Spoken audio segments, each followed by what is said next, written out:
à une hypersialorée ou une hyperproduction de salive. On peut être amené ici à faire une intubation. C'est dans quel cas?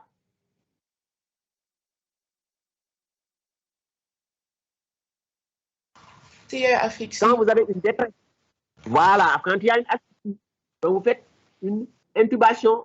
Ça s'appelle une intubation en urgence pour sauver. Dans ces cas, c'est des malades qui sont en train de mourir, qui sont en détresse, qui sont en train de mourir. Donc vous êtes obligé, dans une catastrophe, essayer d'intuber pour assister ces enfants.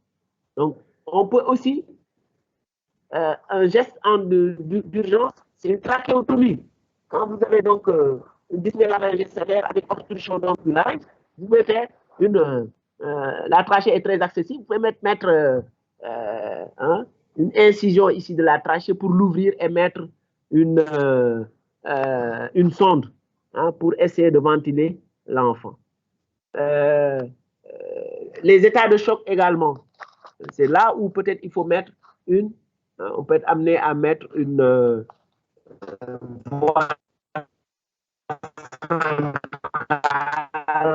ici on a un état d'urgence quand il y a une péritonite, vous avez une péritonite ou bien des signes de perforation importantes au niveau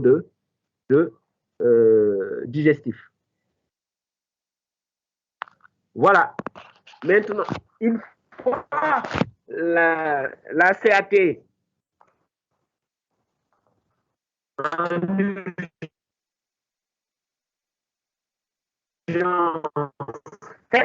mourir, vous l'avez récupéré, réanimé. À partir de ce moment, vous débutez l'enquête étiologique. C'est pourquoi moi j'ai mis enquête étiologique après. L'enquête étiologique, c'est au niveau familial, le niveau de vie, les conditions socio-économiques, le revenu annuel, le nombre d'enfants, le caustique, les caustiques contenus dans les récipients alimentaires. Donc, vous faites une enquête économique pour voir un peu le niveau de vie de des parents. Les différentes étiologies, il faut préciser si c'est un accident domestique, si c'est des sévices ou bien une autolyse. Ensuite, donc j'ai dit étiologie, c'est peut-être les circonstances, le type d'accident qu'il faut mettre, en sachant que ce n'est pas toujours un accident. Ensuite, préciser le type de caustique, et vous connaissez déjà, parce qu'on a fait le rappel, les différents caustiques qu'il peut y avoir, que c'est grave, surtout quand c'est un acide ou une base forte. C'est surtout ces produits qui sont très caustiques, très corrosifs et qui peuvent entraîner donc des complications graves quand ils sont ingérés en quantité importante. Et maintenant, vous avez donné les produits caustiques, donc acide fort et tout. Donc, l'autre, vous pouvez défiler. Vous avez parlé parce que pour les étiologies, vous avez, on a un diagnostic des substances. Je pense que pour diagnostic de retence, vous devez faire les diagnostics de gravité simplement. Oui, allez-y. Non, pour les étiologies, qu'est-ce que vous avez énuméré comme étiologie?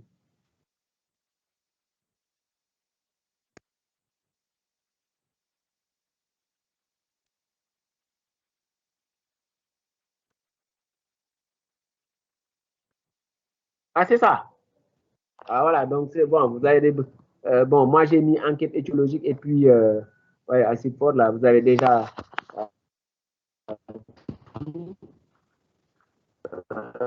Moi j'ai dit soit qu'il s'agit d'accident, de sévices ou d'autonomie. Maintenant, pour le traitement, allez-y à traitement.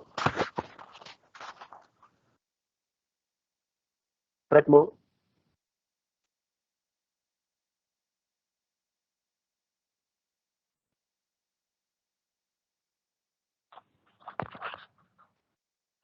Le but du traitement, c'est quoi?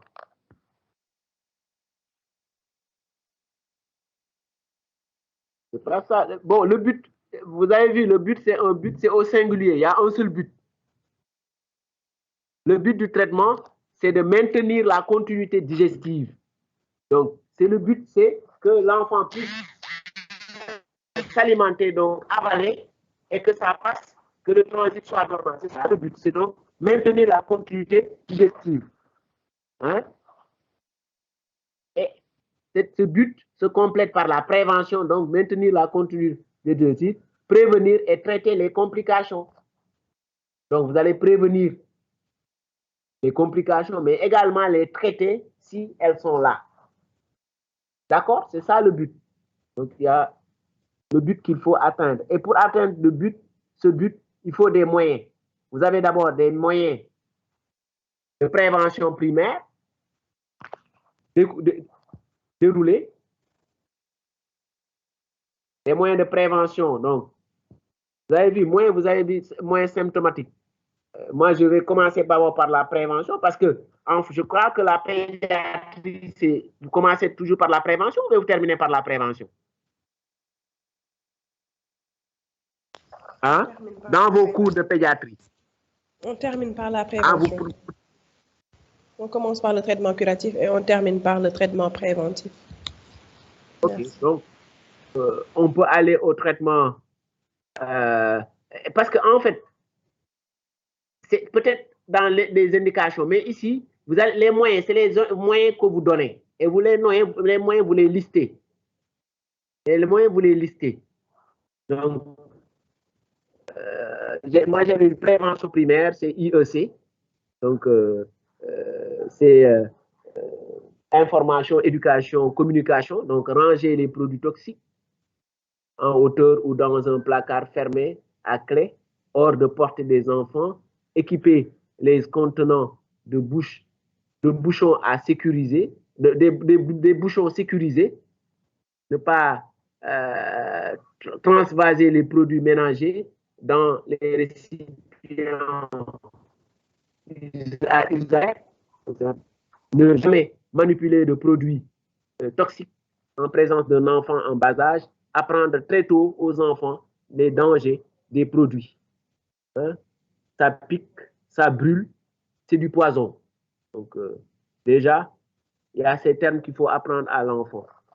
Maintenant, pour la prévention secondaire, c'est la sensibilisation des parents sur les gestes à ne pas faire en cas d'ingestion de produits caustiques. Et c'est toujours l'information, éducation, communication. Et la prévention tertiaire relever le niveau de vie, lutter contre la pauvreté et donc il faut encourager donc ou bien aller vers le développement que dans tous les plans. Maintenant, pour le traitement, pour les moyens du traitement médical, hein, les moyens du traitement médical, c'est ce que ici moi j'ai mis mise au repos du tube digestif. D'accord? Jusqu'à la cicatrisation des lésions du tractus digestif supérieur. Donc, c'est pas réellement ça qu'il faut mise au repos, parce que comme j'ai dit tout à l'heure, mise au repos, c'est un peu restrictif.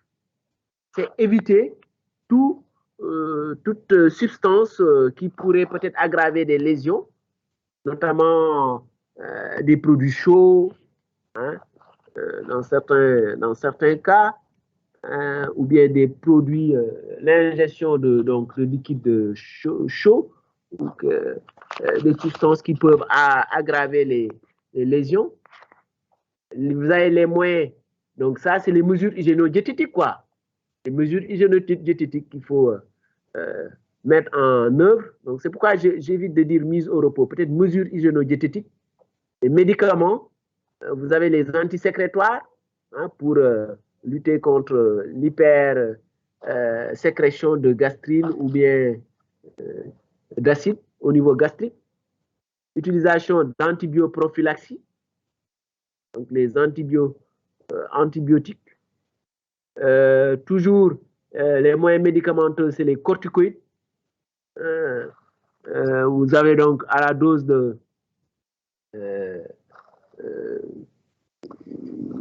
qui est précisé ici. Donc, on peut faire des doses